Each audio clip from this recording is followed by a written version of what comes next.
ও যুবক, পাও দুইটা ধরিয়াও বলি, মায়ের কাঁদাইস না রে যুবক। কালকে এমন সময়ে তো ঘোষণা হয়ে যাবে তুই দুনিয়ায় নাই। ওরে মা কাঁদবে আর বলবে, আবার কে মা বলিয়া ডাকবে? তোর বাবায় যাবে, ইমাম সাহেব আসেন জানাজা পড়াইয়া দেন, আমার কলিজার সন্তানটা মরিয়া গেছে। কেউ যাবে বাজারে কাফন কেনার জন্য, কেউ যাবে বলবে যা তাড়াতাড়ি বাঁশবাগানে কবর খনন কর। গায়ের জামাটা বেলের দিয়া কেটে কেটে রেখে দিবে রে বাবা। গোসল করানোর জন্য কেউ গরম পানি করতে যাবে, গোসল করাইয়া কাফনের প্যাকেটে ঢুকাইয়া মসজিদের খাটিয়ে উঠাইয়া যখন জানাজার প্যান্ডেলে নিবে, জানালা দিয়া আম্মু জান কাঁদবে আর বলবে, আমার বাবারে কই দাও, আমার বাবারে শেষবারের মধ্যে একটু দেখাইয়া দাও, আমার বাবার চেহারাটা দেখি, আর জীবনে বুঝি দেখা হবে না। আমারে আম্মু বলিয়া কে ডাকবে? ও যুবক, পাও দুইটা ধরিয়াও বলি, মায়ের কাঁদাইস না রে, বাবারে কষ্ট দিস না, শিক্ষকের কাঁদাইস না রে যুবক। আসলে গুনাহ করতে করতে করতে করতে তোর কলবটা পাথরের চেয়েও নষ্ট হয়ে গেছে, তোর অন্তরটা পাথর থেকেও শক্ত। এই কলবের নরম বানাইতে বুঝি জাহান্নামের আগুন দরকার। আরে কত মানুষ কবরের চিন্তা গুনার কথা মনে করে মাথা নত করে কান্নার বাহানায় আছে, অথচ তোমার অন্তরে একটু দাগও লাগে না, ধাক্কাও লাগে না। এখনো কি তওবা করবা না? আরে হায়াতের বাকি কত বল। ওরে ডানে বামে তাকায়া দেখ, তোর মতো কত গুনাহগারের চোখে পানি। তোমার চোখে কেন পানি নাই? গুনার কারণে আল্লাহ বুঝি বেজার হয়ে গেছে। এখনো চেষ্টা করো, কান্নার চেষ্টা করো, কান্নাওয়ালারে পাশে পাইলে হাত বাড়াইয়া দোয়া নাও। ও কান্নাওয়ালা ভাই, আপনার কপাল ভালো, আমার কপাল বড় খারাপ। আপনার চোখে পানি বড় নেয়ামত, আমার চোখে পানি নাই। দুনিয়ার ঘরে আগুন লাগলে পানি ছাড়া ঠান্ডা করা যায় না, জাহান্নামের আগুন চোখের পানি ছাড়া ঠান্ডা হবে না। কয়দিন আর যৌবনের বাহাদুরি করবারে বাবা? আল্লাহর কাছে তওবা করো। জীবনে তো গুনাহ কম করো নাই, এখনো কি ফিরবা না? আল্লাহর কাছে কি ধরা দিবা না? কবরের বিছানায় কি যাবা না? এখনো কি তওবা করবা না রে যুবক বাবা? নিজের দিকে তাকাইয়া দেখো। আমি আল্লাহ জানি তুই সারা রাত ঘরের দরজা লাগায় কি করেছো। আমি আল্লাহ জানি তোরে মানুষ মাওলানা বলে। আমি জানি তোর গুনার কারণে হাতটা নাপাক। আমি জানি গুনার কারণে তোর জবানটা নাপাক, তোর অন্তর নাপাক। যদি তোর মা বাবায় জানতো তুই মোবাইলে গুনাহ দেখো, তোর মা বাবায় ঘর থেকে নামায় দিত।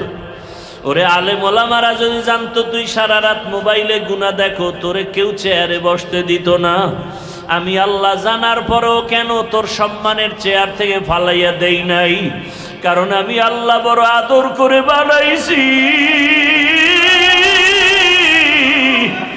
আমি আল্লাহ চাই না তুই জাহান্নামের আগুনে জ্বলবি।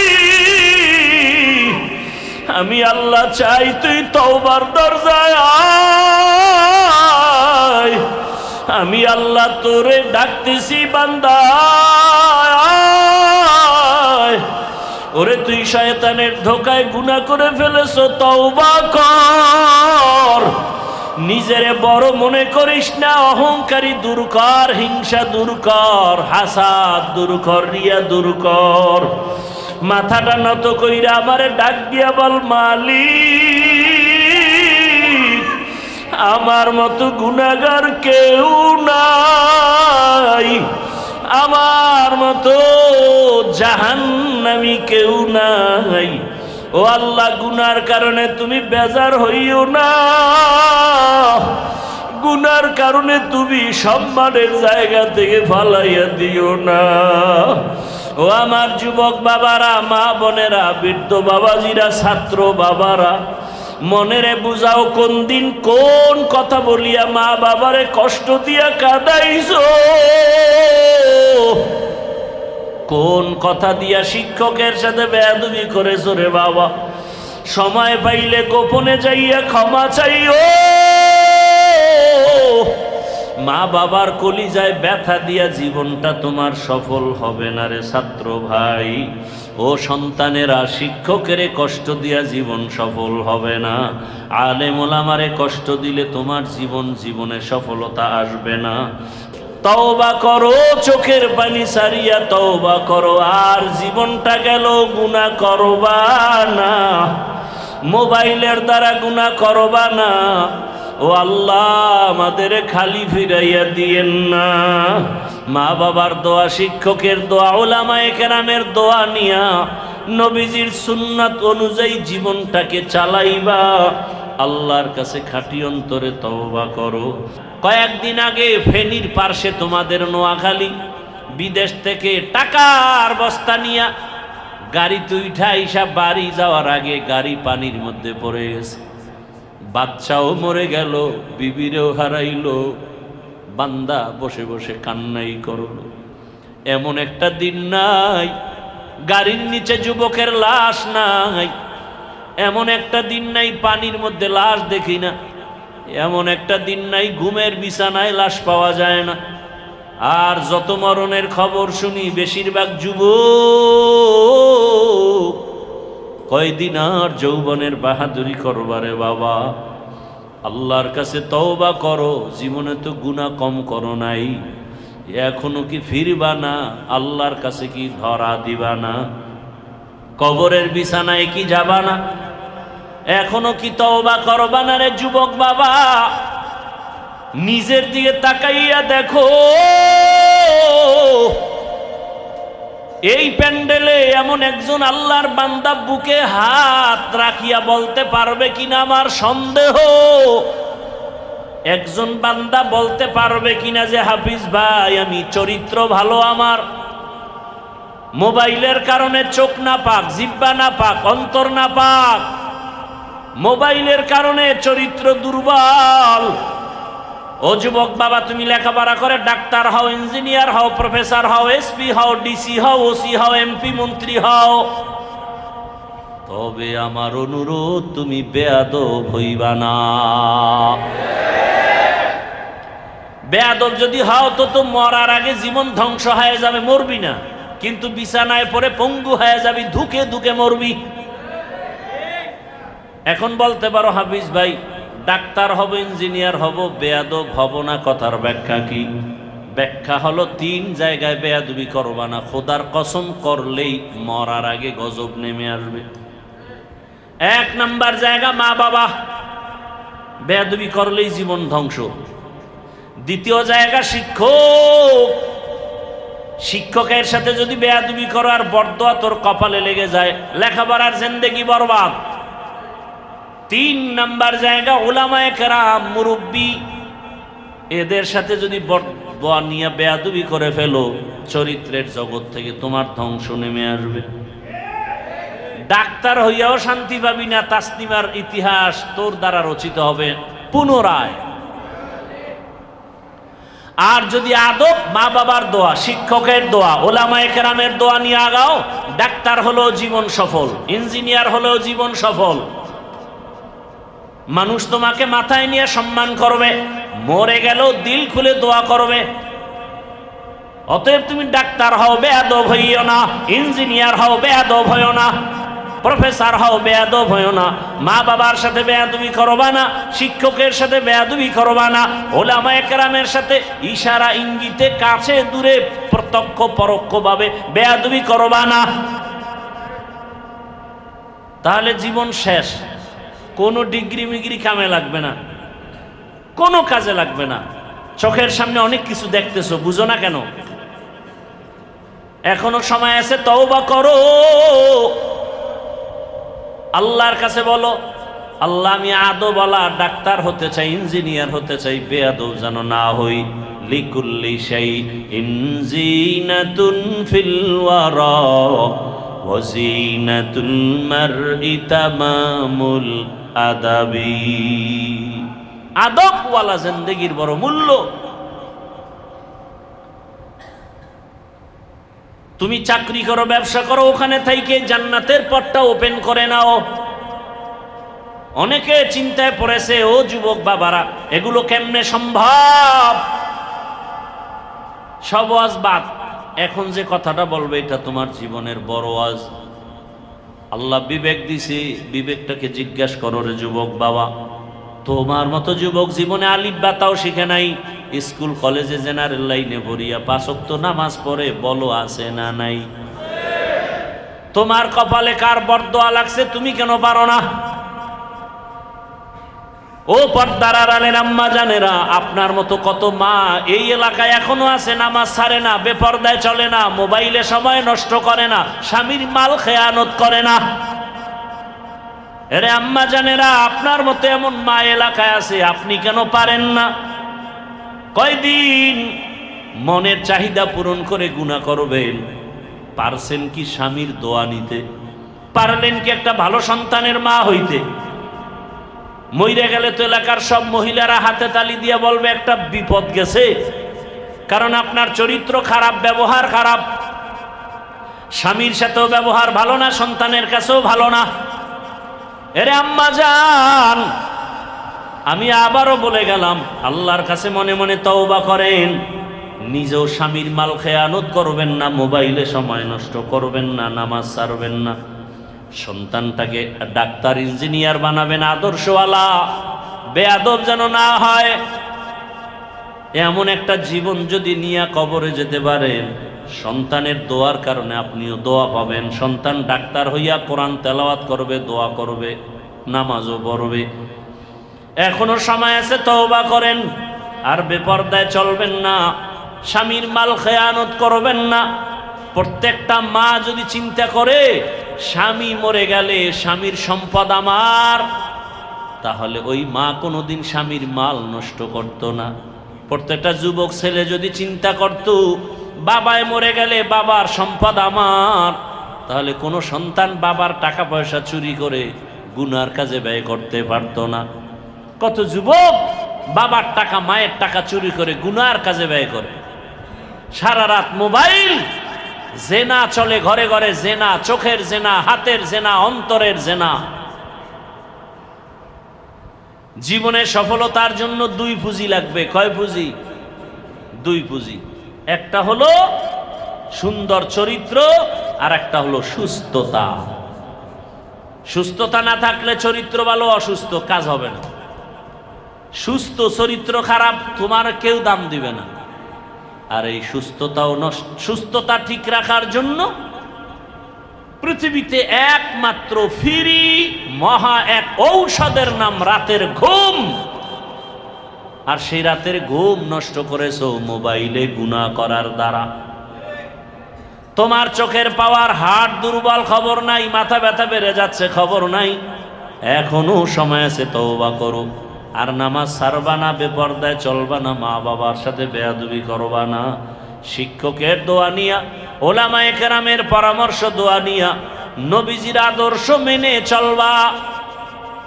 নিয়ত যদি খাঁটি ভাবে তওবা করতে পারো, আল্লাহ জীবনের সব গুনাহ মাফ করে দিবেন। জীবনে তো মনের আশা ফুরাইয়া গুনাহ কম করলা না। কত মনে চাইছে গান শুনবা, শুনছো, দাড়ি কাটবা, কেটেছো, নামাজ ছাড়বা, ছেড়ে দিয়েছো। সারা রাত মোবাইল চালাইবা, চালাইছো, মা বাধা দিছে, মাকে গালি দিয়েছো, বাবা বাধা দিছে, বাবাকে গালি দিয়েছো। মোবাইলকে কেন্দ্র করে কত সন্তানেরা মাকে কষ্ট দিয়া কাঁদাইছো। মোবাইলকে কেন্দ্র করে কত সন্তান বাবারে কাঁদাইছো। কত ছাত্র মোবাইলের আপন বানাইয়া শিক্ষকের সাথে বেয়াদবি করেছো রে বাবা। এখনো সময় আছে, তওবা করে নাও। এখনো সময় আছে, তওবা করে নাও। কোন দিন মরণ হবে জানা নাই। দুনিয়ার শ্রেষ্ঠ নিকৃষ্ট খারাপ মানুষের পরিবেশে শ্রেষ্ঠ রহমতের নবী পবিত্র নবীর আল্লাহ পাঠালেন কেন? কেন বুঝেননি? কেন? এত বড় দামি ঘর, এর পার্শ্বের মানুষগুলো খারাপ কেন? এত বড় চরিত্রহীনের মজলিসে পবিত্র রহমতের নবী আসলেন কেন?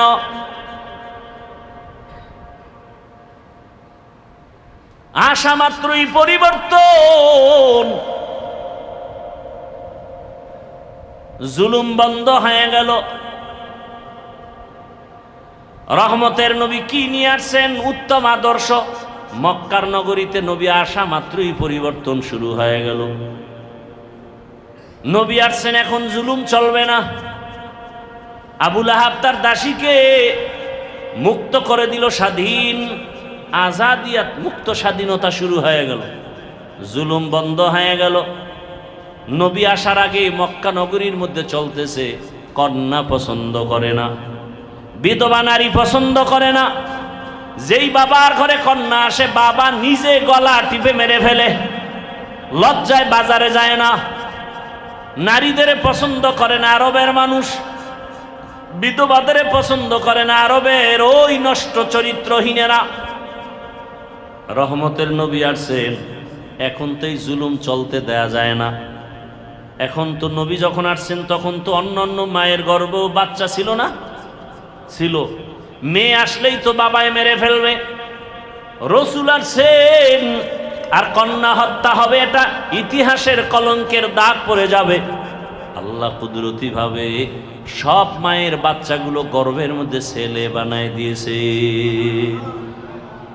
কাদেরে কুদরত দারি বার কামাল, আন্তা রব্বি আন্তা হাসবি জুল জালাল তুহি কাদের জলিলুল্লাহ জাহাদার বহর হালে তুহি মেরা নিগাহদার।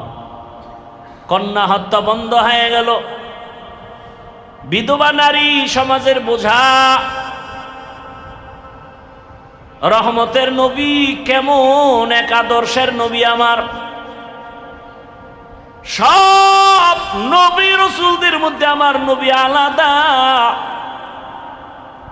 আল্লাহ যেমন এক, মাখলুকতের মধ্যে আমার রসুল তেমন এক। আল্লাহ খালেক হিসাবে এক, যার তুলনা নাই। আমার রসুল মাখলুকতের মধ্যে এক, এমন দামি যার কোনো তুলনা নাই। আল্লাহ খালেক এমন দামি, যার জীবনে মিথ্যা নাই। মাখলুকতের মধ্যে রসুল এমন দামি, যার জীবনে কোনো মিথ্যা নাই। আছে? আমার আল্লাহ খালেক হিসাবে এতটাই শ্রেষ্ঠ, যার জীবনে গালাগালি নাই। আমার আল্লাহর গালি নাই। মাখলুকতের মধ্যে আমার রসুল এমন দামি, যার জীবনে একটা গালি নেই। কেমন আমার নবী! আল্লাহ তো তার স্পেশাল করে বানাইছেন। তার মেধাটাও তো সারা দুনিয়ার থেকে আলাদা। সেই নবীর 25 বছরের যৌবন শক্তিটা কেমন! সেই সময় আল্লাহ পাকের আইন হয়ে গেল, রসুলের ভরা যৌবন 25 বছরে বিবাহের পা রাখলেন। 2 জন স্বামী বিদায়ের পরে তৃতীয় রহমতের নবী এমন একজন বিধবা নারী, একাধিক সন্তানের মা হয়েছে আগেই। নাম কি? খাদিজাতুল কুবরা রাদিয়াল্লাহু আনহা। বয়স কত? রসুলের 25, শ্রেষ্ঠ নবী, ভরা যৌবন, বিবাহ করলেন, বিধবা, 2 স্বামী চলে গেছে, একাধিক সন্তান হয়েছে, বয়স 40। রসুল আল্লাহর ইশারায় বিধবা এই খাদিজাতুল কুবরাকে বিবাহ করে আরবের চরিত্রহীনদের কালিমা লিপন করে দিলেন। ইসলাম নারীর মর্যাদা দিতে পারে, আর কেউ পারে না। দুনিয়ার সব ধর্মে নারীর উপরে করেছে জুলুম, ইসলাম দিয়েছে নারীর অধিকার, আর কেউ দেয় নাই। আর আমগো দেশে মিছিল লয়ে নামে আম্মা জানেরা অধিকার আদায়ের জন্য। ইসলাম অধিকার দেয় নাই। আর এর সাথে আবার সাপোর্ট দেয় দেশের কিছু লম্পটেরা, চরিত্রহীনারা। আল্লাহর জাতের কসম, ইসলাম ছাড়া নারীর আর অধিকার সম্মান কেউ দেয়নি, সবাই করেছে জুলুম। এরে আমার পর্দার আড়ালের আম্মা জানেরা, বোনেরা, বয়ান অনেক হয়ে গেল। পয়গম্বর আদমরে জান্নাতে থাকতে দিয়ে আল্লাহ বললেন, উসকুন আনতা ওয়া যাওজুকাল জান্নাহ, তুমি আর তোমার স্ত্রী হাওয়াকে নিয়ে জান্নাতে থাকো। ওয়াকুলা মিনহা রাগাদান হাইসু শি'তুমা, মনে যা চায় খাও, ঘোরাফেরা করো, আনন্দ করো, তবে সাবধান, লা তাকরাবা হাযিহি শাজারা, ওই একটা গাছে দেখায় দিলাম, ওখানের কাছেও যাইবা না।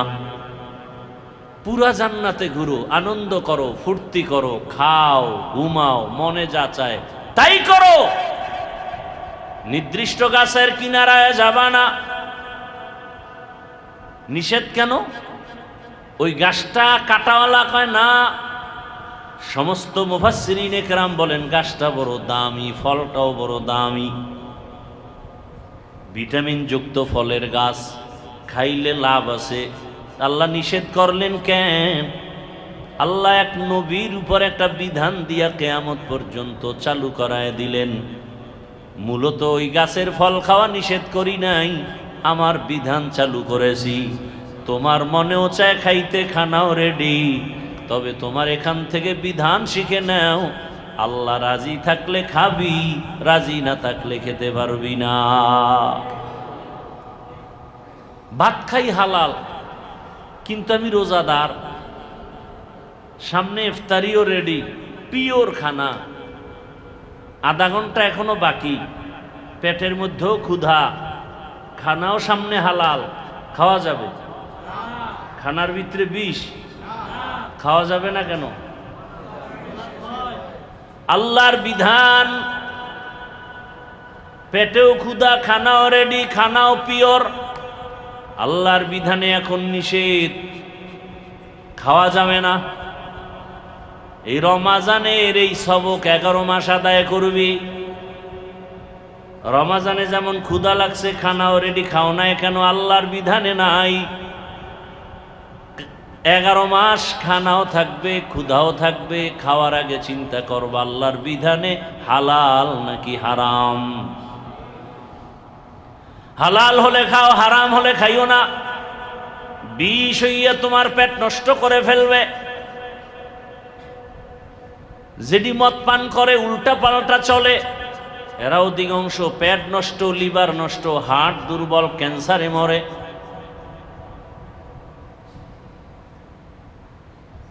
এজন্য আল্লাহ পাক বিধান কায়েম করলেন।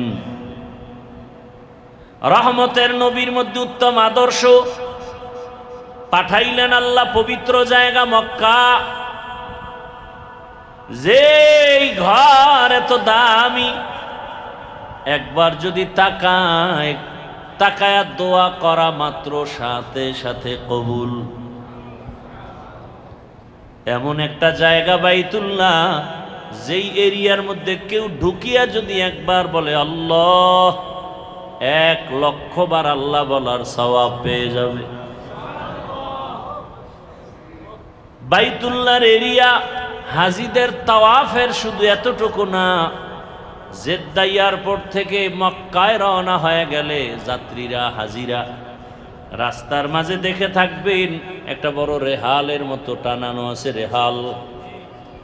এ হলো বাইতুল্লাহর সীমানা। ওখানেই রেহালের ভিতরে ঢুইকেই যদি কয় আল্লাহ, 1,00,000 বার আল্লাহ বলার সওয়াব। এত দামি ঘর। ওয়াত্তিনি ওয়াজ্জাইতুনি ওয়া তুরি সিনিন ওয়া হাযাল বালাদিল আমিন, নিরাপদ শহর মক্কা নগরীর কসম করেছেন আমার আল্লাহ। এত দামি জায়গার মানুষগুলো চরিত্রহীন, লম্পট কেন? মসজিদের দূরের মানুষগুলো আকাম টাকাম বেশি করবে, কিন্তু পাশের ঘরওয়ালারা কি ওদের মতো করবে? বলেন না কেন? কাদের মতো করবে? একটু কমায় করবে। কেন? মসজিদ, ঠিক না? অন্যান্য দেশের মানুষ দুনিয়ার অন্যায় করবে, মক্কার পাশের মানুষগুলো একটু কম করবে, কিন্তু ইতিহাস বলে পৃথিবীতে ওদের মতো লম্পট চরিত্রহীন আর কোথাও ছিল না। কারণ কি? ওরা এত খারাপ কেন? নারী আর পুরুষ উলঙ্গ একত্রিত হইয়া, নারী আর পুরুষ উলঙ্গ হালাতে বাইতুল্লাহর দেওয়ালটারে প্রদক্ষিণ করে, তাওয়াফ করে। নারী আর পুরুষ একসাথে উলঙ্গ কেন? কয় আমগো জামা কাপড় নাপাক, কি নাপাক কাপড় নিয়ে বাইতুল্লাহর পাশে যাওয়া যাবে না। অতি ভক্তি চোর। রবিউল আউয়ালে রসুল আদর্শ নিয়ে আসলেন উত্তম। রসুলের আশা নিয়া ইতিহাসবিদদের মাঝে বহু মতভেদ আছে। রবিউল আউয়াল নাকি অন্য মাস নিয়া, তারিখ নিয়া মতভেদ। তবে আমি মূল কয়টা কথা বলে যাই, ভালো করে মনে রাখবেন। পারলে ব্যানার করে টানায় রাখবেন, পেস্টুন করবেন। একটা পেস্টুন করতে 200-300 টাকা লাগবে, করে রাখবেন, লাভ হবে। রবিউল আউয়াল আসলে রহমতের নবীর জন্মের আলোচনা হয়, তাও তারিখ মাস কমতেছে, আলোচনাও কমতেছে, দোকানের মিষ্টিও ঠান্ডা হইতেছে। অথচ রহমতের নবীর আলোচনা তো 1 মাসের জন্য না, কিয়ামত পর্যন্ত চলবে, প্রতিদিন চলবে, প্রতি রাত চলবে, প্রতি বয়ানে চলবে, কিয়ামতের ময়দানেও চলবে। রসুল আসার আগেও চলতেছে রহমতের গুণগান, নবীর গুণগান। বেঈমানের মুখেও নবীর গুণগান, মুমিনের জবানেও নবীর গুণগান, আসমানেও নবীর গুণগান, জমিনেও নবীর গুণগান, জঙ্গলের প্রাণীর মাঝেও রসুলের গুণগান, গর্তের পিপিলিকার মাঝেও রসুলের গুণগান। এমন একজন নবী আমার, শুধু রবিউল আউয়ালে আলোচনা চলে, জন্ম মোবারক, আর কোনো খবর নাই। আর ব্যানার টানায় মিলাদুন নবী, তাও শুধু মিলাদুন নবী না, লেখে ঈদে মিলাদুন নবী। আবার বড় করে লেখে সকল ঈদের ঈদ, ঈদে মিলাদুন নবী। বাড়াবাড়ি করার কি দরকার? ইসলাম বাড়াবাড়ি পছন্দ করে না। ইসলাম শান্তি চায়। এগুলো নিয়ে আমি বলতে চাই না, বিতর্ক বাড়াতে চাই না, কারণ এতে হেদায়াত কম। কারণ এই বাংলাদেশে যত দ্বিমুখী ডিবেট হয়েছে, বহাস হয়েছে, তওবা করে নাই। বাতিল হে 1000 বার দুর্বল হইয়াও আমি জিতে গেলাম। এজন্যই বিতর্কিত কথা বলার দ্বারাও ফায়দা নাই, করার দ্বারাও ফায়দা নাই। তবে কয়েকটা মূল কথা আপনারা জীবন মনে রাখবেন। রবিউল আউয়ালে আমরা রসুলের শানের ব্যাপারে কয়েকটা বাক্য ব্যানারে ব্যানারে লেখা দেখতে পাই। রসুলকে যারা সম্মান করেন, এই কথাগুলোকেও সম্মান করতে হবে। রসুলের সম্মানের ব্যানারে একটা বাক্য দেখি মিলাদুন নবী, আর একটা বাক্য দেখি সিরাতুন নবী, আর একটা বাক্য লেখা দেখি দাওয়াতুন নবী, আর একটা বাক্য লেখা দেখি ওয়াফাতুন নবী। এই যে 4টা বাক্য, মিলাদুন নবী অর্থ আমাদের সুপরিচিত নবী, শ্রেষ্ঠ নবীর জন্ম মোবারক। সিরাতুন নবী অর্থ আমাদের সুপরিচিত নবী, শ্রেষ্ঠ নবীর জীবন আদর্শ। দাওয়াতুন নবী অর্থ আমাদের সুপরিচিত নবী, শ্রেষ্ঠ নবীর তাবলীগ দাওয়াত। ওয়াফাতুন নবী অর্থ আমাদের সুপরিচিত নবী, শ্রেষ্ঠ নবীর ইন্তেকাল। এই যে 4টা শব্দ বা বাক্য বললাম, এই 4টা বাক্য আমার রসুলের বেলায় ব্যবহার হয়, আর পৃথিবীর কারো বেলায় ব্যবহার করা জায়েজ নাই। মিলাদুন নবী আমার নবীর সম্মানের বাক্য, সিরাতুন নবী আমার নবীর সম্মানের বাক্য, দাওয়াতুন নবী আমার নবীর সম্মানের বাক্য, ওয়াফাতুন নবী আমার নবীর সম্মানের বাক্য। এই 4টা শব্দকে, 4টা বাক্যকে, রসুলকে যারা সম্মান করবে, এই রসুলের শানের এই বাক্যকেও সম্মান করতে হবে। যদি কেউ কোনো একটা বাক্যকে বাঁকা নজরে দেখে, ওর ঈমান বাঁকা, ওর আমল বাঁকা, ওর জান্নাত বাঁকা, ওর দুনিয়া বাঁকা, ওর আখেরাত বাঁকা, ওর কপাল পোড়া।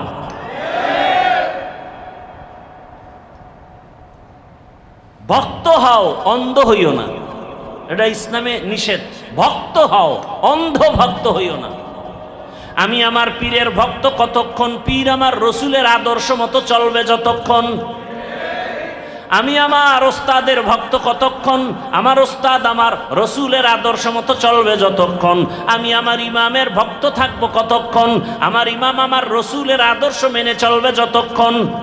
সহজ কথা। এবার আসেন, রবিউল আউয়ালে শুধু মিলাদের আলোচনা হয় কেন? রবিউল আউয়ালে তো আরো বড় বরকত আমরা পেয়েছি, এই আলোচনা নাই কেন? জানি না। ভালো করে মনে রাখেন, সংক্ষেপে বলে গেলাম। রবিউল আউয়ালে গোটা জাতি 4টা নিয়ামত পেয়েছে। কয়টা? 1 নম্বরে বেলাদাতুন নবী, 2 হাদিয়া রবিউল আউয়ালে রিসালাতুন নবী, রবিউল আউয়ালের 3 নম্বর হাদিয়া হিজরাতুন নবী, রবিউল আউয়ালের 4 নম্বর হাদিয়া ওয়াফাতুন নবী। কয়টা হইল? 4টা হাদিয়া রবিউল আউয়ালে। বেলাদাতুন নবী, রিসালাতুন নবী, হিজরাতুন নবী, ওয়াফাতুন নবী। এই 4টা থেকে আবার 4টা আমরা হাদিয়া পেয়েছি, আরো 4টা। বেলাদাতুন নবী থেকে হাদিয়া পেয়েছি আজাদিয়াত। রিসালাতুন নবীর হাদিয়া হলো শরিয়াত, হিজরাতুন নবীর হাদিয়া হলো নুসরাত, ওয়াফাতুন নবীর হাদিয়া হলো নিজামে খেলাফত। এই 4টা হাদিয়া। আলোচনা করব না ওদিকে, শুধু মিলাদ নিয়ে আলোচনা কেন? রেসালাতের আলোচনা কই? হিজরতের আলোচনা কই? ওয়াফাতের আলোচনা কই? এখান থেকে আমরা কি পাই? সারা জীবন আলোচনা করলে শেষ হবে।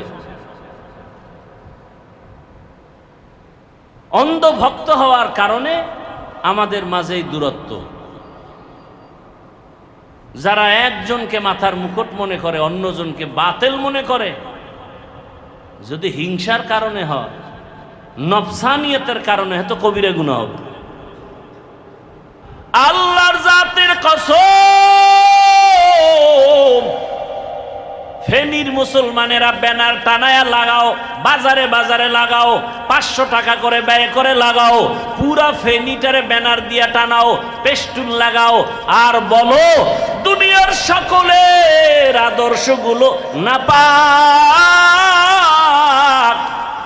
একমাত্র মদিনাওয়ালা রসুলের আদর্শই হলো পাক।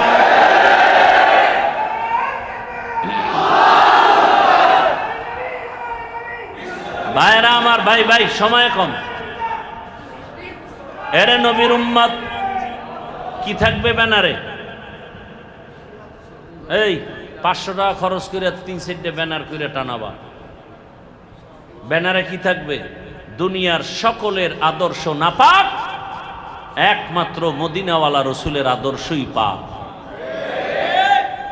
এই কথার সাথে আরো কথা মনে রাখো। আল্লাহর কসম 1 বার, আল্লাহর কসম 2 বার, আল্লাহর কসম 3 বার, 1000 বার, কোটি বার, যতক্ষণ পর্যন্ত রসুলের আদর্শ জমিনে কায়েম না হবে, ততদিন পর্যন্ত জমিনের মানুষ শান্তি পাবে না, পাবে না, পাবে না।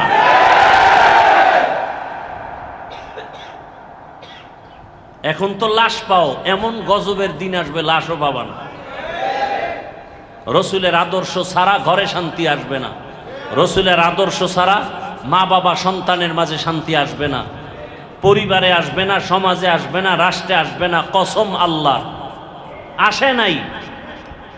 কি হয়েছে? আওয়ামী লীগ গেছে, শান্তি, আন্দোলন চলতেছে, তো কি স্বাধীন করলা? আন্দোলন চলতেছে, মানুষ মরতেছে, লাশ পাওয়া যাইতেছে, কি আন্দোলন করলা? কি স্বাধীন করলা? সুদ চলতেছে, ঘুষ চলতেছে, নারীরা আন্দোলন করতেছে, আমেরিকা এসে বসতেছে, নারীরা তাদের অধিকার আদায়ের আন্দোলনে নামতেছে, নারী কমিশন গঠন হচ্ছে। কি হলো? ইসলাম ছাড়া, রসুলের আদর্শ ছাড়া এ জমিনে কিয়ামতের আগ মুহূর্ত পর্যন্ত কেউ শান্তি দিতে পারবে না। আরে ভাই, আমি শান্তিতে থাকলে না তোমার শান্তি দিয়ে দেবো, শান্তিতে আছে কি? যত বড় ভিআইপি তত বড় সুদখোর। রহমতের নবী বলেন, কেউ যদি এশার নামাজ পড়ে ঘুমাও, ঘুম থেকে উঠে যদি আবার ফজরের নামাজ আদায় করো, ঘুমাইয়া যেই সময়টা পার করেছো ওই সময়টাও নেকের পাল্লায় ওজন হয়ে যাবে। পয়গম্বরের একজন সাহাবী আবু হুরায়রা রাদিয়াল্লাহু আনহু বিবরণ দিচ্ছেন, কিয়ামতের ময়দানে সবার আগে 3 ব্যক্তি জাহান্নামে যাবে। সবার আগে জাহান্নামে 3 জন ব্যক্তি যাবে। কেমন 3 ব্যক্তি? যাদেরকে দেখিয়া দুনিয়ার বিবেকওয়ালারা বলবে এরা বিনা হিসাবে জান্নাতি। দুনিয়ার বিবেকবানরা বলবে এরা জান্নাতি বিনা হিসাবে, কিন্তু রসুল বলেন জাহান্নামে যাবে এরা সবার আগে। এর মধ্যে প্রথম ব্যক্তি হলো ইসলামের পতাকা উড্ডীন করনেওয়ালা যোদ্ধা, যুদ্ধের ময়দানে গলা কাটা শহীদ। কিয়ামতের ময়দানে আল্লাহ ডাকবেন আর বলবেন এর শিকল লাগায় জাহান্নামে নিয়ে যাও। দ্বিতীয় হবে আলেম, এই মাওলানা ডাকবে, আয় ফেরেশতা জাহান্নামের শিকল লাগায় জাহান্নামে নাও। তৃতীয় ব্যক্তি হবে মাদ্রাসা মসজিদে দান করনেওয়ালা দানবীরের ডাকবে, টাকাওয়ালা এদিকে। অনেক কথা হবে, মাঝখানে বলার সময় নাই। আল্লাহ বলবে ফেরেশতা এই নাফরমানের শিকল লাগায় জাহান্নামে নাও। কারণের মধ্যে আমি তো মানুষ শাখর আর চান্দি ঠিক আছে, এ মদ পান করে ল্যাংডয়ে বউরে মা কয়, শান্তি দিবে কিভাবে বলো? কোন দিকে দৌড়াচ্ছ? পায়খানা তো কম খাইলে না, আর কত খাবা? আর কত? আব্রাহাম লিঙ্কনের আদর্শ, মাও সেতুনের আদর্শ, লেনিনের আদর্শ, কালমার্সের আদর্শ, দুনিয়ার সব আদর্শ না পাক। যদি কেউ প্রমাণ দিতে পারো পাক, আল্লাহর কসম মসজিদ সাক্ষী, আমি রসুলেরটা বাদ দিয়ে টাপটা নিব। একজনের দলিল প্রমাণ দিয়ে আমাকে বুঝাও যে হুজুর হাফিজ ভাই নবীজির আদর্শ থেকে জিয়াউর রহমান সাহেবের আদর্শ আরো ভালো, নবীজির আদর্শ থেকে শেখ মুজিবুর রহমান সাহেবের আদর্শ আরো ভালো। যদি প্রমাণ দিতে পারো আমি নবীরটা বাদ দিয়ে সেটা নিব। পারবা? কলিজা আছে? না পারলে ব্যানার বানাও, লেখো দুনিয়ার সবার আদর্শ না পাক, রসুলের আদর্শ পাক।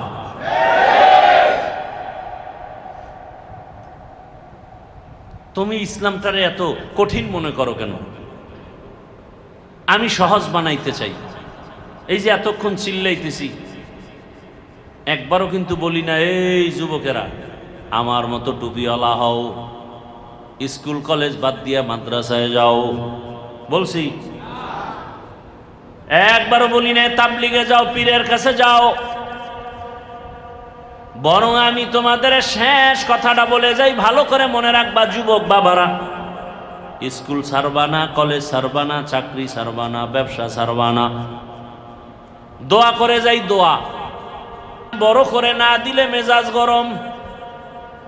আল্লামা না লেখলে দাওয়াত আর হয় না।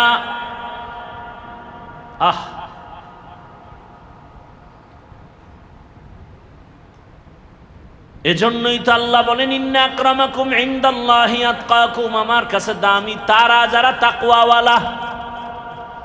হর কে দারত খৌফে হকদার দিল মদম জান্নাতুল মাওয়া দেহদ ওরা মাকাম। অথচ রহমতের নবী বলেন কিয়ামতের ময়দানে আমি মুহাম্মদ কি চাই? ও দয়ার মালিক, গরিবী হালাতে আমারে বাঁচাইও, গরিবী হালাতে আমারে মরণ দিও, হাসরের ময়দানে গরিবদের সাথে আমারে উঠাইও। ও গরিব, বড় লোকের 500 বছর আগে তুমি জান্নাতের মধ্যে চলে যাইবা। সাধারণ মানুষের কথা টান দিলে বহু আইসা যায়। মক্কার পার্শ্বে রহমতের নবী মাথাওয়ালাদের নিয়ে বয়ান করতেছেন, দিলের তামান্না যদি কালেমা পড়ে তো ইসলামের লাভ। হঠাৎ করে পেছন থেকে এক থার্ড ক্লাসের ব্যক্তি, মানে আমগো ভাষায় আল্লাহর কাছে তো মর্যাদা বেশি, নরমাল এক ব্যক্তি, অন্ধ সাহাবী আব্দুল্লাহ ইবনে উম্মে মাকতুম আসছেন, পিছন থেকে হালকা আওয়াজে সালাম দিছেন। নবী তো ব্যস্ত, তাকায়া হালকা জবাব দিয়ে আবার এদিকে ফিরছেন। আব্দুল্লাহ ইবনে উম্মে মাকতুমে কোনায় গিয়া চুপচাপ বয়া রইছে। নবীর ডিস্টার্ব হবে, বেয়াদবি হবে, চুপ।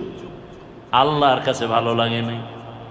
আল্লাহ কয়, জিবরাইল যাও, আমার কাছে মাথাওয়ালার মূল্য নাই, কাবেলিয়াতের দাম নাই, কবুলিয়াতের আমার কাছে বড় দাম। আল্লাহ কয়, জিবরাইল যাও, রসুলের আমার বাণী শোনায় দাও। আবাসা ওয়া তাওয়াল্লা আন জাআহুল আ'মা। ওই মাথাওয়ালার দাম নাই, নবীরে তাড়াতাড়ি বলো ওই অন্ধের দিকে ফিরা তাকাইতে, নজর দিতে। জিবরাইল আসার পরে রহমতের নবী সব বাদ দিয়ে ওদিকে ফিরলেন। এবার অন্ধরে এত মহাব্বতের নজরে নবী তাকাইছেন, যতদিন বেঁচে ছিল রসুল নিজের চাদর বিছায়া তাকে বসাইতেন। এটা কাবেলিয়াতের বাহাদুরি না, কবুলিয়াতের বাহাদুরি। রসুল বলছেন, সাবধান, লা তুতরুনি কামা আতারাতিন নাসারা ঈসা ইবনে মারইয়াম। এই অতিভক্তি চোরের দল, ঈসা নবীর একদল ভক্তি করতে করতে করতে করতে হঠাৎ করে কয়, ঈসার যেহেতু বাবা নাই, আল্লাহই বাবা। তোমরা যারা আমারে বেশি ভক্তি করো, খবরদার, করতে করতে আল্লাহর সমান করিও না, কারণ আমার আল্লাহ এক। কেমন এক? সমানও আল্লাহর মতো কেউ নাই, উপরেও কেউ নাই। আছে? নিচে আছে? এই আবেগ, আল্লাহর নিচে নাই। না পারলে চুপ থাকবে। আল্লাহর সমান কেউ নাই, উপরেও কেউ নাই। আছে কি? নিচে। আল্লাহর সমান কেউ আছে মনে করার নাম শিরিক। আল্লাহর উপরে আছে মনে করার নাম শিরিক। আল্লাহর মতো আছে মনে করার নাম শিরিক। যারা মনে করবে তাদের নাম মুশরিক। মুশরিকদের জন্য জান্নাত হারাম। ওমাই ইউশরিক বিল্লাহ ফাকাদ হারামাল্লাহু আলাইহিল জান্নাহ। শিরিক যারা করবে তাদের জন্য জান্নাত হারাম। ফালা নুকিমু লাহুম ইয়াউমাল কিয়ামাতি ওয়াজনা। কিয়ামতের ময়দানে শিরিকওয়ালাদের আমল ওজনও করা হবে না। মারাত্মক অপরাধ। নবী বলেন, আমার সম্মান দিতে গিয়া ভক্তি করে আল্লাহর সাথে বেশি তুলনা দিও না, কারণ আমার আল্লাহর সাথে কোনো তুলনা নাই। আল্লাহর সাথে কোনো তুলনা আছে? আলহামদুলিমান কদ্দারা খাইরান ওয়া খাবালা, আশ-শুকরু লিমান সাওয়ারা হুসনান ওয়া জামালা, ওয়াশ-শুকরু লিমান সাওয়ারা হুসনান ওয়া জামালা। ফরদুন সামাদুন আন সিফাতিল খালকি বারিউন, রব্বুন আযালিয়ুন খালাকাল খালকা কামালা, রব্বুন আযালিয়ুন খালাকাল খালকা কামালা। লা জিদ্দা ওয়ালা নিদ্দা ওয়ালা হাদ্দা লিমাওলা, আল আনা কামা কানা ওয়ালাম ইয়ালকা যাওয়ালা, আল আনা কামা কানা ওয়ালাম ইয়ালকা যাওয়ালা। আল্লাহর মতো কেউ নাই। আল্লাহর গুণের মতো কারো গুণ নাই। আল্লাহর ক্ষমতার মতো কারো ক্ষমতা নাই। আল্লাহ যেই পাওয়ারে গায়েব জানেন, ওই পাওয়ারে কেউ গায়েব জানে না পৃথিবীতে। আল্লাহ যেই ক্ষমতায় গায়েব জানেন, ওই ক্ষমতায় আর কেউ গায়েব জানে না। কেউ যদি মনে করে জানে, সে মুশরিক। মুশরিকের জন্য জান্নাত হারাম। আল্লাহ যেই পাওয়ারে, যেই ক্ষমতায় গায়েব জানেন, ওই ক্ষমতা কারো আছে? মনে করলে মুশরিক। ভাইরা আমার, মক্কার মানুষ কতটা চরিত্রহীন। কোন পশু জবে দিয়া রক্তটা বাইতুল্লাহর দেওয়ালে মাখে বরকত। আল্লাহ বলেন, অতি ভক্তি দেখাবি না। লাইয়ানালাল্লাহা লুহুমুহা ওয়ালা দিমাউহা ওয়ালাকিন ইয়ানালুহুত তাকওয়া মিনকুম। তোমার রক্ত গোশত আমার কাছে দাম নাই, দাম তোমার অন্তরের তাকওয়া। তুমি দাও কেন, পশু জবে কেন করো? তোমার অন্তরের কি হালাত আমি তোমার অন্তর দেখা বিচার করি। দুনিয়াওয়ালারা উপরের জাহিরি হালাত দেখে বিচার করে, আর আমি ভেতরেরটা দেখা বিচার করি। ক্বালা রাসূলুল্লাহ সাল্লাল্লাহু আলাইহি ওয়া আলিহি ওয়াসাল্লাম, ইন্নাল্লাহা লা ইয়ানজুরু ইলা সুওয়ারিকুম ওয়া আমওয়ালিকুম ওয়ালাকিন ইয়ানজুরু ইলা কুলুবিকুম ওয়া আমালিকুম। আল্লাহ তাআলা উপরের হালাত দেখে বিচার করেন না। এ কারণেই তো মকবুল হে সাজ হে কাবিল তু বহুত হে, মকবুল হে সাজ হে কাবিল তু বহুত হে, आए ना के मानिंदे तू नहीं दिल तू बहुत है, आए ना के मानिंदे तू नहीं दिल तू बहुत है। এজন্য গত জুমায় বলছিলাম, সব মাথাওয়ালারা বইছে তো বড় বড় ঢাকার শহরে। কইছিলাম শিক্ষাগত যোগ্যতার কোনো দাম নাই, অভিজ্ঞতার দাম বেশি। ড্রাইভারি করে অভিজ্ঞতা আছে, কিন্তু লেখাপড়ার সার্টিফিকেট নাই, যোগ্যতা নাই, কলম ভাঙ্গে দস্তখত দিতে পারে না। কিন্তু গাড়ির মালিক তো জগৎ বিখ্যাত ডক্টরেট ডিগ্রিওয়ালা, যোগ্যতার অভাব নাই। ইঞ্জিনিয়ার, ডক্টর, প্রফেসর, আরো কত কিছু। সিটের মধ্যে বসে আছে, রাস্তার মাঝখানে হাই রোডে গিয়া গাড়ি বন্ধ হয়ে গেছে। মূর্খ ড্রাইভার কয়, স্যার গাড়ি বন্ধ, স্টার্ট উঠে না, কি করি? যোগ্য ব্যক্তি বলতেছে, আরে কি করা যায়, চেষ্টা করো। না স্যার আপনি না ইঞ্জিনিয়ার?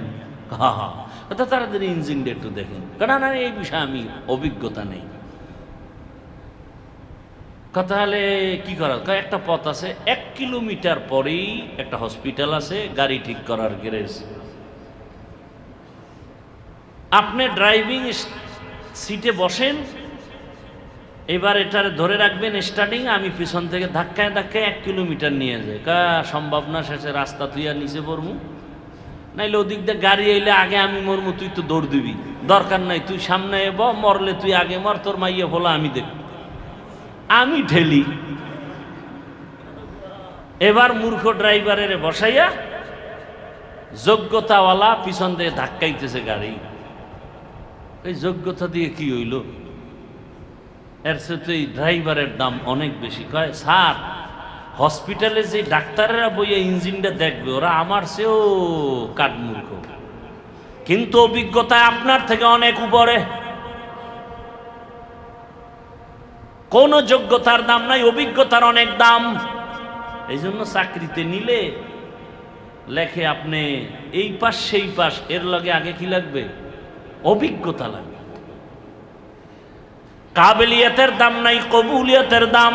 আরে সার্টিফিকেট নিয়ে ঘুরতেছে, চাকরি নাই, সুদের টাকা দেয়, ঘুষ দিবে, হয় না। কিন্তু যারা দস্তখত দিতে পারে না, তারাও খাইয়া লইয়া কোন রকম চলতেছে, কোনো টেনশন নাই। কবুলিয়ত বড় দামি এক সম্পদ। কাবিলিয়তের দাম নাই, কবুলিয়তের দাম। আর কাবিলিয়ত, কবুলিয়ত, কাবিলিয়ত লাগে দুনিয়ার জন্য, কবুলিয়ত লাগে আল্লাহর জন্য।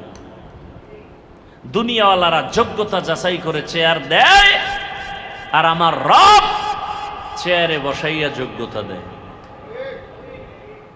এই ব্যবধান। কাবিলিয়ত দাদে উরা শর্ত নিজ বলকে শর্ত কাবিলিয়ত দাদে উস। কি কথা বলতেছিলাম মনে আছে তো? মক্কার মানুষ কেন এত খারাপ, আর সেই পরিবেশে আসছে রহমতের নবী। আপনাদের এই এলাকায় যদি কোনো কয়েকজন যুবক আইসা আপনাদের আলেমদের ইমাম সাহেবরে বলে, হুজুর আমগো এলাকার এই অমুক জায়গায় 1 কিলোমিটারের মাঝখানে মদের আড্ডা চলে, জুয়ার আড্ডা চলে, বন্ধ করতে হবে। হুজুরে কি বলবে? যে এই বড় হুজুরে কইবে তোরা বা আমি একা যাই সাইজ করি, বলবে? যদিও বলে সব যুবকরা না না না না না না পরিবেশ নাই, আমনে যাইেন না, আমরা যারা মোটামুটি হালকা ইমানওয়ালা আমরা আগে যাই, যদি পরিবেশ বুঝি আপনারে নেওয়ার মতো তখন আপনি যাবেন। ওলামায়ে কেরাম এখানে আছেন, মদিনাতে যখন ইহুদিরা ঢুকছিল কাজের লোক হইয়া ঢুকছিল, কাজের লোক। কি হইয়া? এক পর্যায়ে সেই বাড়ি বাড়ি কাজ করত, এক পর্যায়ে তারা মুসলমানের উপরে গালেব হয়ে গেল। ইহুদি মুসলমানের উপরে বিজয় হওয়ার একটাই মাত্র কারণ, ডিভাইডেড অ্যান্ড রোল পলিসি। অর্থাৎ তাদের মূল থিম মুসলিমকে দলে দলে দলে দলে ভাগ করে দাও, আমরা থাকবো শক্তিশালী, ওরা লোক বেশি থাকলেও দুর্বল থাকবে, কারণ ওদের দল দলে দলে দলে দলে ভাগ। আজকে কিচ্ছু দরকার নেই, শুধু কওমিওয়ালারা একক, দেওবন্দিরা একক, তাবলিগওয়ালারা একক। বাংলাদেশে এমন কোনো মাস্তান, কোনো নাস্তিক নাই যে আলেমদের চোখের দিকে তাকায় কথা বলবে। তো হচ্ছে না কেন? কোটি কোটি কোটি কোটি কোটি টাকা ব্যয় করতেছে বেঈমানরা, মুনাফিকরা ওলামায়ে কেরামদের পেছনে পেছনে, যাতে তারা এক হতে না পারে। কোটি টাকা ব্যয় করতেছে, একজনকে আরেকজনের বিরুদ্ধে লাগাই দিতেছে। ওই যে জেলখানার থেকে যখন বের হয়েছিল, আমাদের সম্ভবত নায়েবে আমির সাহেব বলছিলেন বয়ানে, যে বলে দেওয়া হয় কানের মধ্যে, আরে হুজুর আমরা তো অনেক চেষ্টা করছি বের হইতে, কিন্তু আপনারে ঢুকাইছে কিন্তু অমুক হুজুরে। এখন তার অন্তরে ঢুকছে না খারাপ ধারণা? প্রশাসন কইতেছে, তাতে এটা সত্য যে আপনাকে ঢুকাইছে অমুক হুজুরে, আপনারে মামলা দিছে অমুক হুজুরে। এইভাবে করে করে করে করে করে করে আমাদের মাঝে ডিভাইড করে রাখছে। আর আপনারা যারা ফেসবুকে লেখালেখি করেন, আপনারা 50% দোষী আলেমদের এক না হওয়ার পিছনে। অর্ধেক দোষ আপনাদের, অর্ধেক। আমারে যারা মুহাব্বত করেন তারা ফেসবুকে লিখতে লিখতে আমাকে আরশে আজিমি নিয়ে যান, আর যারা আমার লাইনের না, আপনার মনের উল্টা, এদেরকে সিজ্জিনের তলায় নিয়ে যান। এই জন্যই তো আমি বলি তো ছাই হয়ে যায়, পরে টের পায় কথা ঠিক। সে বলা বলিও বন্ধ করে দিছে। বড় কঠিন হাল। যারা আলেমদের বিরুদ্ধে লেখে, ওপেন মানুষের কাছে ছোট করতে চায়, এরা সবগুলো মা বাবার অভিশপ্ত সন্তান। একটা সন্তানও মা বাবার আদরের না। আল্লাহ হেদায়েত দান করুন। দেখেন না, বাংলাদেশে যদি হাতে গোনা 2-4-5 জন আলেম থাকে একেবারে টপ, এর মধ্যে টপ আলেম হাজারো লাখো কোটি আলেম, মুহাদ্দিস, মুফতি, মুবাল্লিগ, মুজাহিদের উস্তাদ, শায়েখ মুফতি আব্দুল মালিক হাফিজাহুল্লাহ, খতিব, এই উঠেন কা, এখন যদি আপনাকে মতো আমিও যাই তো দশাটা কেমন হইব? এ বেরাম মরাডারে মারো কেন, কয় লড়ে কেন? ভাই দাওয়াত আপনার, কয় আলহামদুলিল্লাহ। কয় আপনার বাড়ি? কয় নউজুবিল্লাহ। একটু চিন্তা করেন তো, বাংলাদেশের ওলামায়ে কেরামের বৃহৎ এক জনগোষ্ঠী ছাড়া মুফতি আব্দুল মালিক দামাত বারাকাতুহুমকে সবাই চিনতেন না, কারণ সে নিজেকে গোপন রাখতেন, পর্দার আড়ালে রাখতেন। আমরা এই ছবি ল, আমারে ভাইরাল কর, আমার বয়ানটা কাট করে ছেড়ে দাও, লাইভ দাও, মানুষ আমাকে চিনুক, আমি মানুষের কাছে পরিচিত হতে চাই।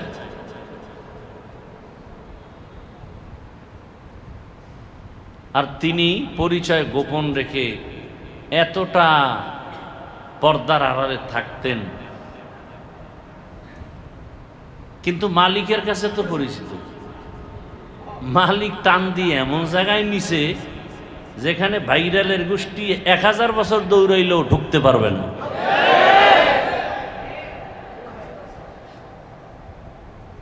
চিন্তা করার বিষয়। কিন্তু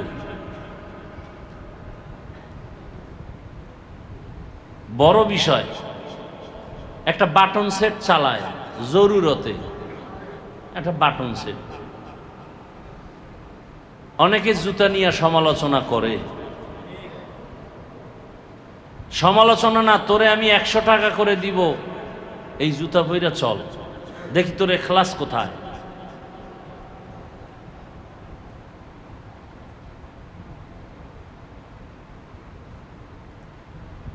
সেই ব্যক্তি সম্পর্কে আমি কালকে না কবে বলছি ঢাকায়, এই আব্দুল মালিক সাহেব এত বড় আল্লাহর প্রিয় বান্দা, সে এত বড় আলেম, মুহাদ্দিস, মুফতিদের ওস্তাদ, এ কথা যদি কেউ বিশ্বাস না করে ওর অন্তর নাপাক,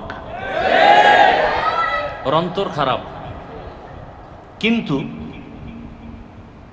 রবিউল আউয়ালের মিলাদ নিয়া, ঈদ নিয়া কি বলেছেন, এটা নিয়া আউযুবিল্লাহ বলতে গেলে পড়তে পারে না।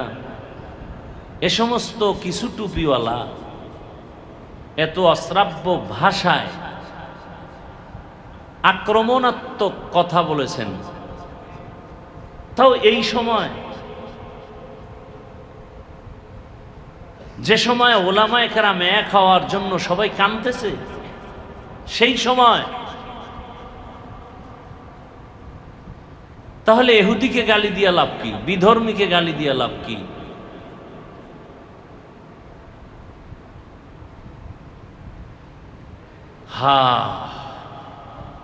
আল্লাহ সবাইকে হেদায়াত দান করুন। আমরা নিজের হাতে বিচার করতে চাই না, সকল বিচারকের বিচারপতি রবের থেকে ফয়সালা চাই, এবং তার ফয়সালা কঠিন হবে। তার ফয়সালা কি হবে?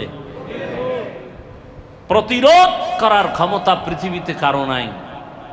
আমরা এমন একজনের কাছে বিচার দেই যেখান থেকে বিচারের ফয়সালা চলে আসবে, রায় আসবে, সেখানে আর আপিল করার কোনো সুযোগ নাই।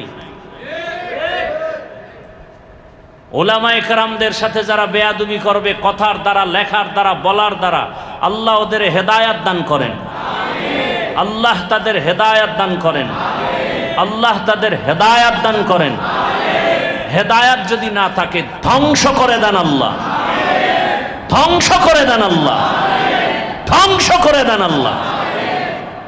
এতগুলো মানুষের আমিন কবুল হইতো না, আমারটা হবে না তো এই মসজিদে বহু আল্লাহর বান্দার আমিন কবুল হবে। হেদায়েত চাইছি না, ওটা নষ্ট হয়ে যাক, ও উম্মতের জন্য একটা ক্যান্সার।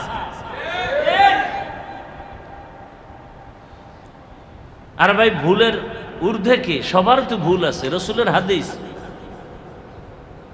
যে যত বড় হুজুর তার ভুল তত বড়ই হবে, কারণ তার পেছনে তত বড় শয়তানি ধোঁকা দেয়। তার মানে কি মাইকে তুমি বলবা, ফেসবুকে লিখবা, এটা সমাধানের পথ? এই বেয়াদবি কেন? অবশ্যই মা বাবার বরদোয়া লাগছে ওই সন্তানের কপালে। মা বাবার বরদোয়া না থাকলে সে আলেমের বিরুদ্ধে বেয়াদবিমূলক কথা বলতে পারে না। আবারও দোয়া করি আল্লাহ হেদায়াত দান করেন, আল্লাহ আমাকেও হেদায়াত দান করেন। কোরআনে হাকিমের এক আয়াত, রসুলের একটি হাদিস পড়েছে, তর্জমাটা বলি, এরপরে আপনাদের ধৈর্যের উপরে দু চারটি কথা, ধৈর্য হারায়া যাওয়ার আগেই দোয়া করে ফেলবো ইনশাআল্লাহ। আল্লাহ বলেন, মা আতাকুমুর রাসূলু ফাখুযুহু ওয়া মা নাহাকুম আনহু ফান্তাহু। হে রাসূল, আপনি আমার বাণী উম্মতকে বলে দেন, মূলত আমি বলতেছি, ও দুনিয়ার মানুষ, আমার রসুল তোমাদের কাছে যা নিয়ে আসছেন তা আঁকড়াইয়া ধরো, যা থেকে নিষেধ করেছেন তার থেকে নিজেকে বাঁচায় রাখো। নবীজি বলেন, লা ইউমিনু আহাদুকুম হাত্তা ইয়াকুনা হাওয়াহু তাবআন লিমা জিতু বি। তোমরা পরিপূর্ণ মুমিন হতে পারবে না যতক্ষণ পর্যন্ত তোমাদের মন, তোমাদের তন, তোমাদের নফস, তোমাদের প্রবৃত্তি রসুল যা নিয়ে আসছেন তার উপরে ভালোবাসায় আঁকড়ায় ধরতে না পারবা। তোমার নিজের মনের থেকে তোমার নফসানিয়াতকে জলাঞ্জলি দিয়া তোমার জীবনের আপন থাকবে রসুল যা নিয়ে আসছেন এটার উপরে। এবার প্রশ্ন, রসুল কি নিয়ে আসছেন? আল্লাহ তার জবাব আর এক আয়াত, তর্জমা শেষ, এবার ব্যাখ্যা করতেছি কিছু। কি নিয়ে আসছেন? আল্লাহ আর এক আয়াতে বলতেছেন, লাকাদ কানা লাকুম ফি রাসূলিল্লাহি উসওয়াতুন হাসানা। অবশ্যই মুমিন তোমাদের জন্য রসুলের মধ্যে রয়েছে উত্তম আদর্শ। রহমতের নবী উত্তম আদর্শ নিয়ে জমিনে পদার্পণ করেছেন। কেমন এক জায়গার মধ্যে, জায়গাটা বড় পাক, কিন্তু জায়গার মানুষগুলো বড় চরিত্রহীন, লম্পট। কোথায় কোথায়? জায়গা পাক না? ইন্না আউওয়ালা বাইতু উযিআ লিন-নাস লাল্লাযী বিবাক্কাতা মুবারাকান ওয়া হুদা মুবারাকান ওয়া হুদাল লিল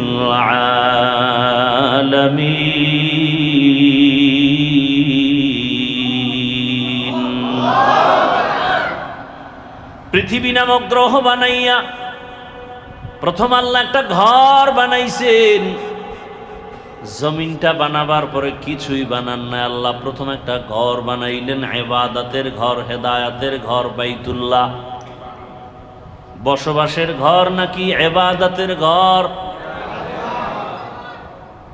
বসবাসের ঘর কেন বানান নাই? জমিনের বরযাত্রী মানুষ, আর এই মানুষ আল্লাহ জমিনে পাঠাবেন ইবাদতের জন্য, আর সে ইবাদতের ঘর আল্লাহ আগে বানায় দিলেন, আর বললেন দুনিয়া বসবাসের জায়গা না, দুনিয়ায় করবা ইবাদত, বসবাসের জন্য বানায় রাখছি জান্নাত। দুনিয়াতে ইবাদত করো, জান্নাতে বসবাস করবা। কথা কি ঘুমাবো না, খানা খাবো না?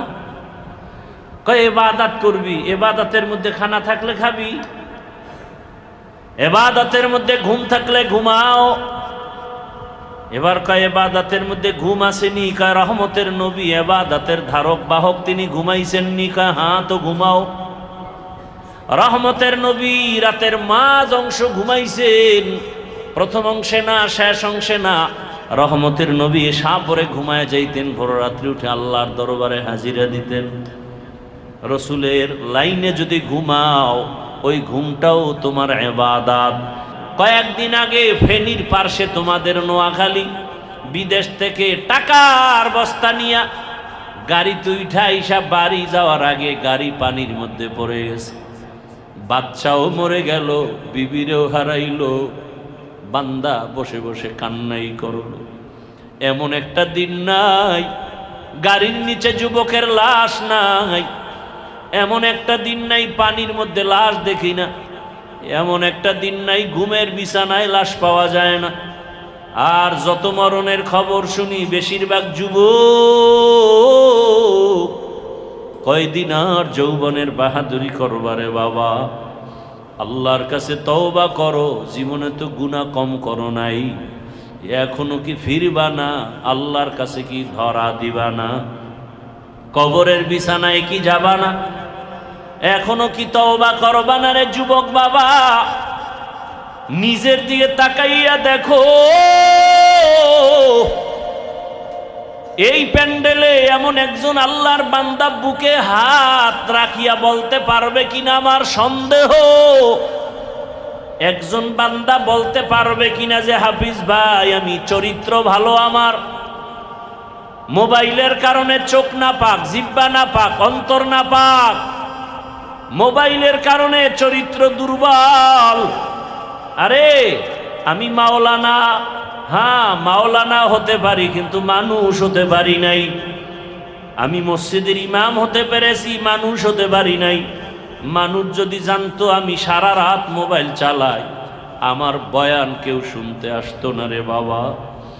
মানুষ যদি জানতো ইমাম সাহেব হুজুর মোবাইল চালায় সারা রাত, মুসল্লিরা আমার পেছনে নামাজ পড়তো না, দোয়ার জন্য আসতো না। কতটা ভক্তি নিয়ে কত বুড়ারা পানি পরা নেয়। হুজুর একটু পানিতে দম করেন, আমার ঘরে অসুস্থ রোগী আপনার দমে সুস্থ হয়ে যাবে। কতটা মোহাব্বত করে। কিন্তু আল্লাহ জানে, ও হাফিজুর রহমান, মানুষ তোরে এত সম্মান করে, এই সম্মান তুই টাকা দিয়ে কামাই করতে পারো নাই। আমি তোরে এত সম্মানের চেয়ার দান করেছি। তোর মা বাবার পেছনে দোয়া, তোর শিক্ষকের দোয়া আছে, তোর পেছনে আলেম ওলামার দোয়া আছে। বল, তোর মা বাবা যে তোরে দোয়া কইরা সম্মানের জায়গায় বসাইছে, মা বাবারে কি দিছো? শিক্ষকের কি দিছো? ওলামায়ে কেরামের কি দিছো? আমি আল্লাহ যে তোরে এত নিয়ামত দান করছি, বল আমারে কি দিছো? বরং তোর মায়ও জানে না, বাবাও জানে না, আলেমরাও জানে না, আমি আল্লাহ জানি তুই সারা রাত ঘরের দরজা লাগায় কি করেছো। আমি আল্লাহ জানি তোরে মানুষ মাওলানা বলে, আমি জানি তোর গুনার কারণে হাতটা না পাক, আমি জানি গুনার কারণে তোর জবানটা না পাক, তোর অন্তর না পাক। যদি তোর মা বাবায় জানতো তুই মোবাইলে গুনাহ দেখো, তোর মা বাবায় ঘর থেকে নামায় দিত। ওরে আলেম ওলামারা যদি জানতো তুই সারা রাত মোবাইলে গুনাহ দেখো, তোরে কেউ চেয়ারে বসতে দিত না। আমি আল্লাহ জানার পরেও কেন তোর সম্মানের চেয়ার থেকে ফালাইয়া দেই নাই? কারণ আমি আল্লাহ বড় আদর করে বানাইছি। আমি আল্লাহ চাই না তুই জাহান্নামের আগুনে জ্বলবি। আমি আল্লাহ চাই তুই তওবার দরজায় আয়। আমি আল্লাহ তোরে ডাকতেছি বান্দা, ওরে তুই শয়তানের ধোকায় গুনাহ করে ফেলেছো, তওবা কর। নিজেরে বড় মনে করিস না, অহংকারী দূর কর, হিংসা দূর কর, হাসাদ দূর কর, রিয়া দূর কর। মাথাটা নত কইরা আমারে ডাক দিয়া বল, মালিক আমার মতো গুনাহগার কেউ নাই, আমার মতো জাহান্নামী কেউ নাই। ও আল্লাহ, গুনার কারণে তুমি বেজার হইও না, গুনার কারণে তুমি সম্মানের জায়গা থেকে ফালাইয়া দিও না। ও আমার যুবক বাবারা, মা বোনেরা, বৃদ্ধ বাবাজিরা, ছাত্র বাবারা, মনেরে বুঝাও কোন দিন কোন কথা বলিয়া মা বাবারে কষ্ট দিয়া কাঁদাইছো, কোন কথা দিয়া শিক্ষকের সাথে বেয়াদবি করেছো রে বাবা। সময় পাইলে গোপনে যাইয়া ক্ষমা চাইও। মা মা বাবার কলিজায় ব্যথা দিয়া জীবনটা তোমার সফল হবে না রে ছাত্র ভাই। ও সন্তানেরা, শিক্ষকের কষ্ট দিয়া জীবন সফল হবে না। আলেম ওলামারে কষ্ট দিলে তোমার জীবনে সফলতা আসবে না। পায়ে হাত রেখে বলি, তওবা করো। মরিয়া গেল আর নামাজ ছাড়বা না, দাড়ি কাটবা না, বেপরদায় চলবা না। মা বাবার দোয়া, শিক্ষকের দোয়া, উলামায়ে কেরামের দোয়া নিয়া নবীজির সুন্নাত অনুযায়ী জীবনটাকে চালাইবা। আল্লাহর কাছে খাঁটি অন্তরে তওবা করো। আরে কত মানুষ কবরের চিন্তা, গুনার কথা মনে করে মাথা নত করে কান্নার বাহানায় আছে, অথচ তোমার অন্তরে একটু দাগও লাগে না, ধাক্কাও লাগে না। আসলে গুনাহ করতে করতে করতে করতে তোর কলবটা পাথরের চেয়েও নষ্ট হয়ে গেছে, তোর অন্তরটা পাথর থেকেও শক্ত। এই কলবের নরম বানাইতে বুঝি জাহান্নামের আগুন দরকার। ওরে ডানে বামে তাকায় দেখ, তোর মতো কত গুনাহগারের চোখে পানি। তোমার চোখে কেন পানি নাই? গুনার কারণে আল্লাহ বুঝি বেজার হয়ে গেছে। এখনো চেষ্টা করো, কান্নার চেষ্টা করো। কান্নাওয়ালারে পাশে পাইলে হাত বাড়াইয়া দোয়া নাও। ও কান্নাওয়ালা ভাই, আপনার কপাল ভালো, আমার কপাল বড় খারাপ। আপনার চোখে পানি বড় নেয়ামত, আমার চোখে পানি নাই।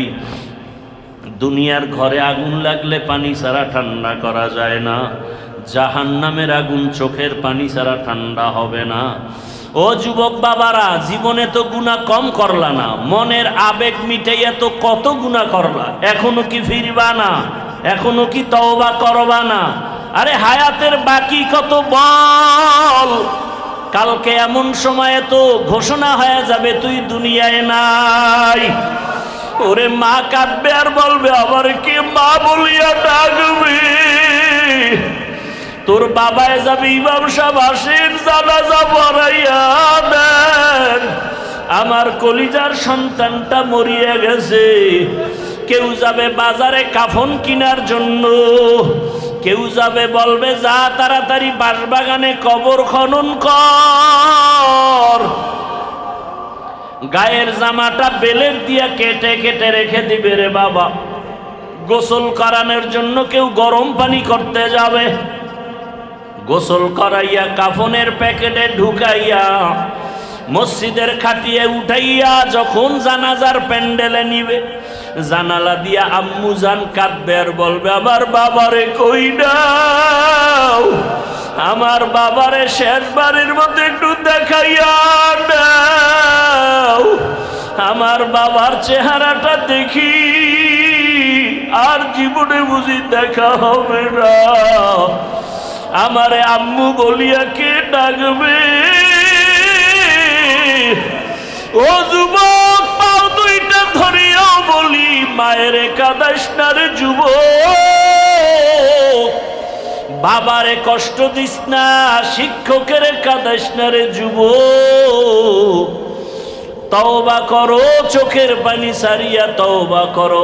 আর জীবনটা গেল, গুনাহ করবা না, মোবাইলের দ্বারা গুনাহ করবা না। ও আল্লাহ, আমাদের খালি ফিরাইয়া দিয়েন না, তওবাওয়ালা জীবন দান করেন, তওবার উপরে মজবুত হইয়া চলার মতো ব্যবস্থা করেন। আমিন। আলহামদুলিল্লাহি রাব্বিল আলামিন, والصلاة والسلام على سيد الأنبياء والمرسلين وعلى آله وأصحابه أجمعين।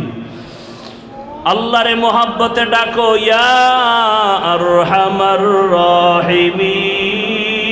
राहिमीन, या अरहमर राहिमीन, या अरहमर राहिमीन।